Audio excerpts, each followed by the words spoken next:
Hello, welcome to my desk. Medyo marami. Dalawa keyboard ko, pero actually ito yung ginagamit ko sa opisina. Yan. Inuwi ko muna kasi bakasyon. Okay. Ito yung ating bagong biling gear. Ito, yung hard disk and stuff. At ito, display arm. Yan. Para sa dual monitor. Yan. Balak kong ilagay yung monitor dito. Ilagay dito. Yan. Okay, yan. Para pwede rin maglaro ng Switch. Diba? Ito, based sa video kanina, diba? Galing Tsukumo. Yan.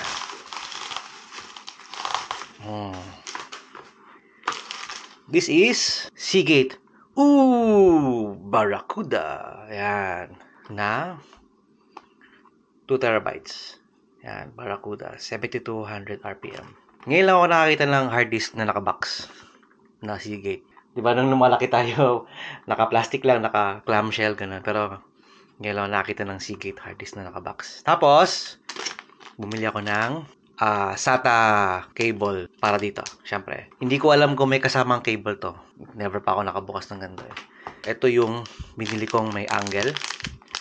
Ayan, may 90-degree angle. Kasi yung setup ko naka-angle yung mga SATA niya. So, mas cute pag naka-angle din yung kable. Tapos, tie wrap. Pangtali ng mga... Kasi ang kalat-kalat ng mga wiring ko eh. Let's open this. Barracuda.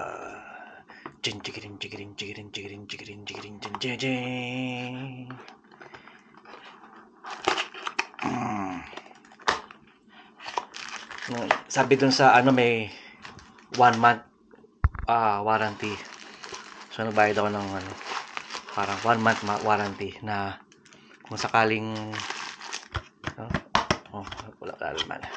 Kung sakaling may sira o defect, pwede na i-replace yung device.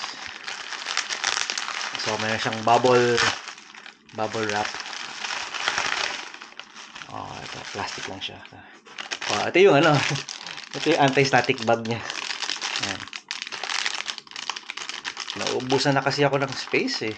Kasi ang daming mga malalaki ng files eh. Vlogging files. This is O11 Air.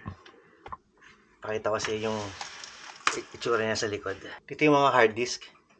Pag binuksan ko to, ito yung hard disk. Ang laman niyan, isang 1 terabyte na Seagate, tsaka nandyan din yung isang SSD. Buti ito toolless sa loob ng linis oh. Kasi may takip dito eh. Nagliliparan yung alikabok. Tanggalin ko to. Pag tinanggal mo to, ay siya. Tinanggal ko to. Ay! Lahat ng kable nandun. Yun, the idea is to remove muna itong SSD na maliit. Ililipat lang natin to ng itong SSD na maliit. Ayan. So, pagkatanggal mo na yung power sa loob, pwede mo na hilain sa labas dito. Dito mo siya hinihila, pero dito mo siya kailangan isaksak. So, yung pati yung paglagay ng hard disk sa tray niya is hindi toolless.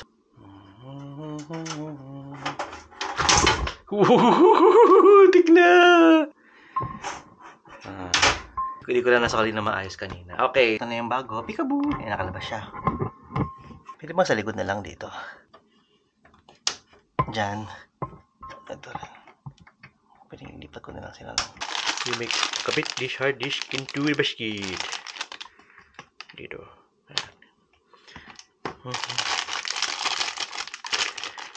Parang nag-open lang ng candy. Ay, sayang yung bag. Saan dito yung ini-screw? Dito? Ayos mo! I-test the salpak muna. Little John, pasok na! Tanan. Yan. Ayan, O, diba? Dalawa na sila, oh. Ayan, dalawa sila. Yan, may gulay. Nilagay ko na lang sa lamesa kasi yung sakit sa likod. Ang sakit sa likod!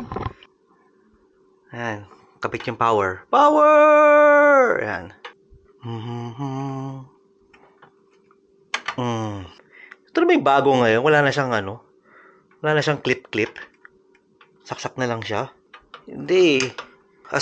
Hindi naman siya mahuhugot pero wala lang. Wala na siya yung bakal na clip. Tcharam! Ayan na.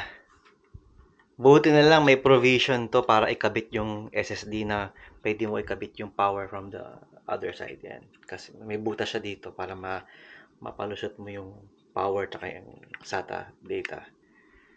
Ayan na. Itong dalawa ganun na lang siya. Kasi ginamit ko yung angle bracket sa kabilang side.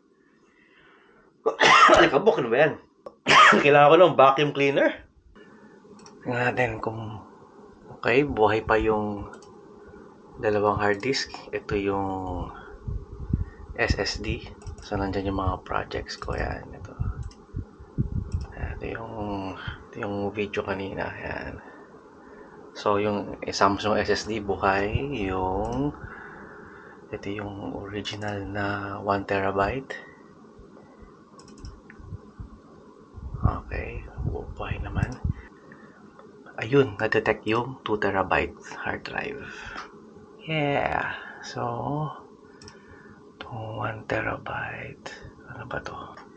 Yung 1 terabyte ko ay this is ext4. Kasi, so, hindi ext4 na natin yung 2 terabyte.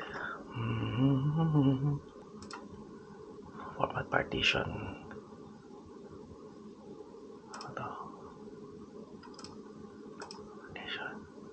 Volume name. Ano magandang volume name? Projects. Ano magandang partition? Projects. Yan. Projects. Type internal disk. Yan. ext4 na lang. Yan. Next. Warning. Okay. 2 terabyte. Format. Okay, so pina-format na. Tingnan mo yung dalawang partition ko, 93% yung isa 99%. Wala na. Oh, tapos na yata. Oh, tapos na. Ayun na siya. Nag-mount na ba? Yeah! Ayun na siya. Projects. Ayun, no? 2 terabyte.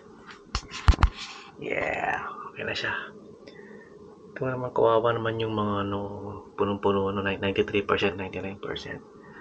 So, ililipat ko na lang yung mga projects dito sa bagong hard disk. Yay! Congrats! Woo!